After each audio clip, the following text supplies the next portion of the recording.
guys, check out this sparring match with David. I want to point out some things that he does well and then some things that he does not so well, and how I'm able to utilize these mistakes and use them against him. So, check this out. He's going to come forward with his head pressure, and he's almost going to give up. He goes for a double leg, but he almost gives up his head so I can take it, right? So, watch this. He's going to push forward. I pull guard. He starts immediately trying to pass.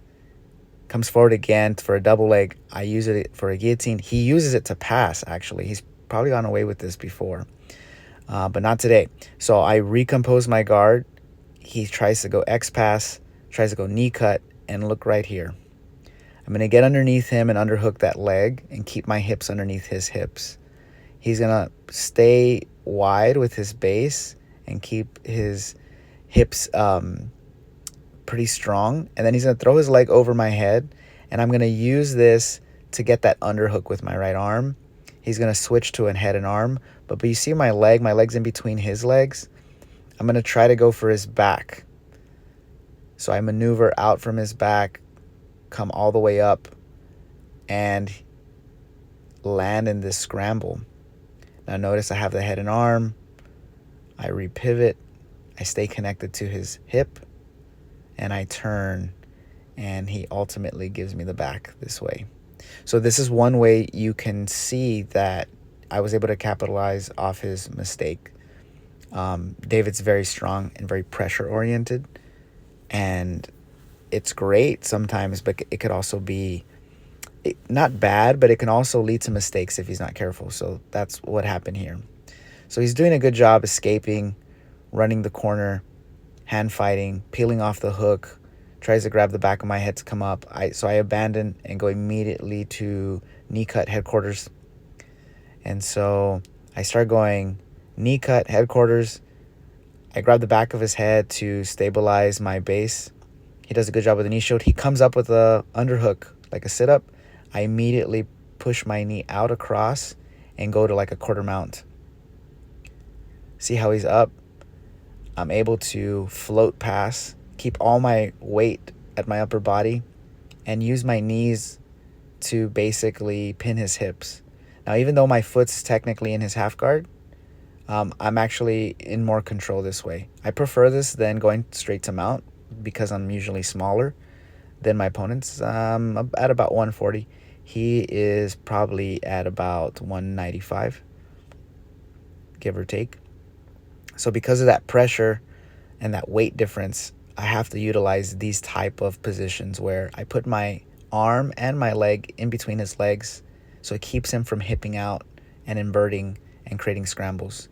So as he comes up, I make the mistake of trying to feed that underhook, and I almost get taken over. So I get the underhook and I go back to knee cut. He's grabbing the back of my head.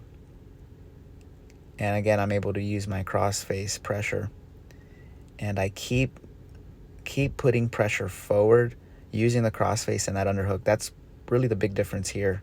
I like to do the cross face and underhook combo. It's very basic but very effective. So look at how I pass. I'm going to keep my right leg based out wide and slowly cook him with this pressure. And I see how I hook my left foot into the inside of his half guard.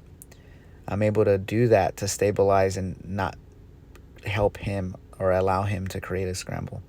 So it's pretty good to train with someone bigger, stronger, because there are some advantages. Honestly, I prefer going with bigger, stronger opponents because they're usually slower, and they usually, at their fault, rely so much on that pressure that I'm able to capitalize on some stuff. Sometimes it's really the wiry, smaller, faster opponents that I have more trouble with, which is ironically closer to my weight. But with bigger opponents, I kind of prefer this head-on pressure, almost like this game of chicken, like who's gonna move first. But this isn't chicken, it's jiu-jitsu, right? So I can move first and move around a lot of these points of frames and points of contact. So see, here's pushing at my leg. Probably not a good thing here. He should probably underhook my leg. This would be a good learning moment for him, is reach underneath my leg and underhook it to create me to base out with my hands. So if he threatens like a big sweep, I have to hold and float past. Then he can get underneath me to half guard, come back up with a single leg, go to X guard. Even though I have a cross face, I don't allow him to come up.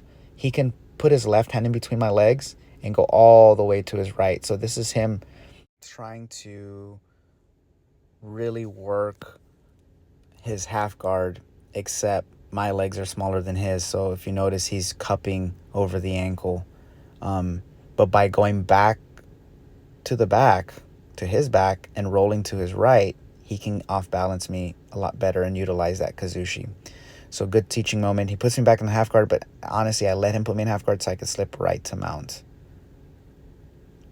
So again, looking at the situation, this was self-defense, MMA. You can obviously use this to an advantage and just kind of pressure them, throw some punches, slaps, go for an arm triangle, really just work the cage if this was MMA, right? Great learning moment for anybody who's training. Notice on my underhook, I go low at his waist instead of high, because by going low, it's harder for him to get the underhook. Also, I'm able to leverage more pressure with my head and shoulder towards his head. Do you see how I stay low? Almost like I'm connecting my ear. And I'm going to use that right underhook to always keep my base strong, so I post if he tries to sweep me. And then I'm using my left hand to cup his wrist, and I use my right knee to start pressuring towards his body.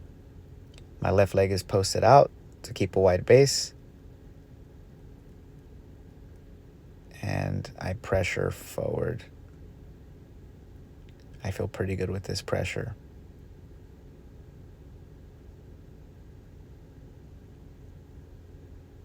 He's going to reach over the head.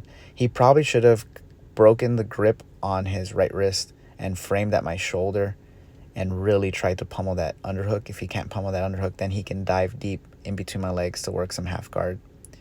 But he's kind of stagnant here, and I'm able to utilize that pressure. Look at how I use the top of my head to put pressure. Of course, this is in a training setting, so I don't do it. But if it was competition, I could push the top of my head underneath their chin and really pressure on their neck. That way I can pass. So he finally does frame, which is the right thing to do. And as he's able to frame, I'm able to pass.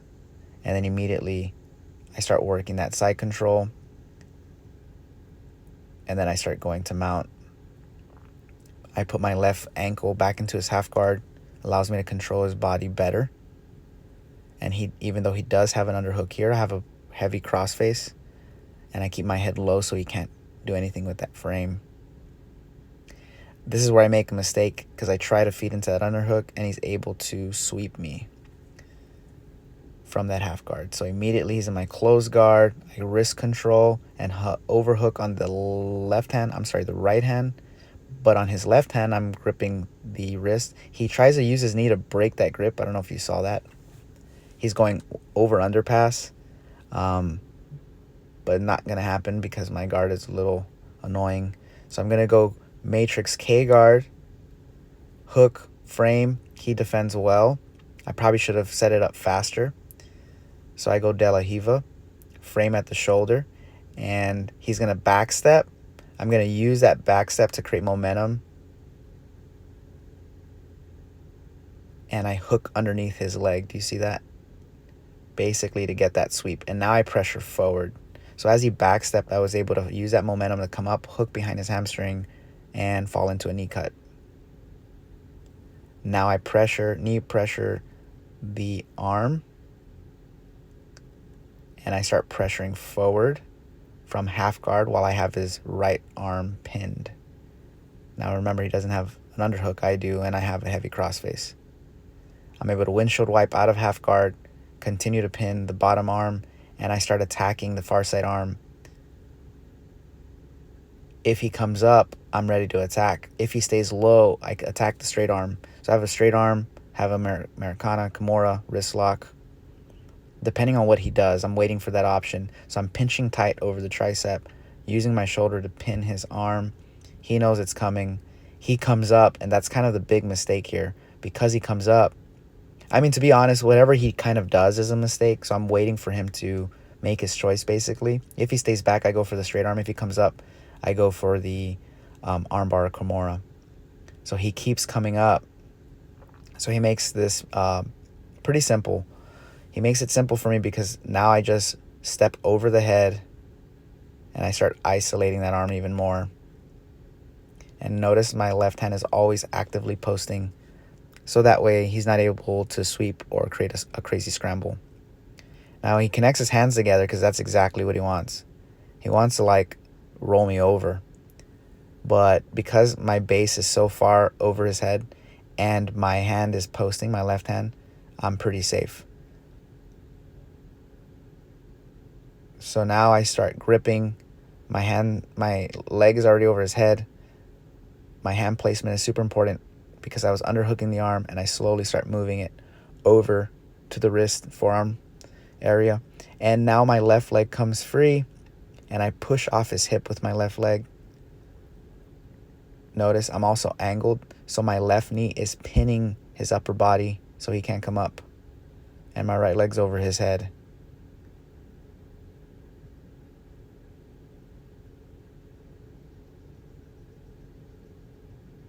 And now I have a basic armbar here. So he's very strong, so it's going to be hard to break that grip. I could have threaded the needle with my left leg and go to triangle. I also could have crossed my feet at his biceps, creating an X and gripping and fighting off that grip. But instead, I stay with the armbar, I attack the wrist, and I angle at the shoulder. And because my legs are extended, it's very hard to come up. He's using the wall a little bit, which is fine. You wouldn't be able to do that in a tournament, but in a cage, you would be able to do that, so it's good practice. But I stay patient. I don't go hard. I don't like to go hard on this because, one, you could hurt your opponent. Two, if you go hard, you can actually gas out, and the one who has more strength endurance will win. So I'm using leverage. I'm just using my body. My hip is on his shoulder, under his shoulder rather. My legs are extended over his face and his chest. And see, now I start using my left leg, like I talked about, to thread the needle. But instead of threading the needle, I'm pushing off his bicep to make it harder for him to hold. And I'm just letting, my body leverage that angle. And slowly and surely, his grips start slipping. And I'm really doing this because I don't want to fatigue myself against someone really strong, like David, who's very, very, very tough. So I'm just waiting, buying time. And the more patient you are in these positions, the easier it is to understand the concepts and sequences that involve grappling. A lot of people think that they're like crazy scrambles, but the reason the scrambles happen is because people are patiently waiting for the next move. They're just so micro intense that it's happening at the micro. Like, you can't see them unless you put in slow motion. So I finally get the arm because his biceps are burned. And I knew that was going to happen. I kind of joked with him. I said, hey, man, I was waiting for you to burn out. And then we just kind of pose to show our size difference. And I squat, like, make him look taller. Anyhow, hope you guys enjoyed this breakdown. And one more thing. In the description, I added a link, bjjintensive.com. Click on the link, sign up for the free course. It's completely free. It'll help your knowledge and understanding and dive deeper into the concepts and principles behind passing. I think this will help you understand the concepts better. In this video that you just saw, I actually utilize a lot of these principles. So if you have time, click on the link, sign up for the free course. It has bonus material where I do breakdowns, intensive breakdowns on not only my local students, but also at the highest level by one of the best in the world right now. So sign up, bjjintensive.com, check out the course, and use that to help your improvement and understanding on jiu-jitsu. Until next time, guys, keep training hard.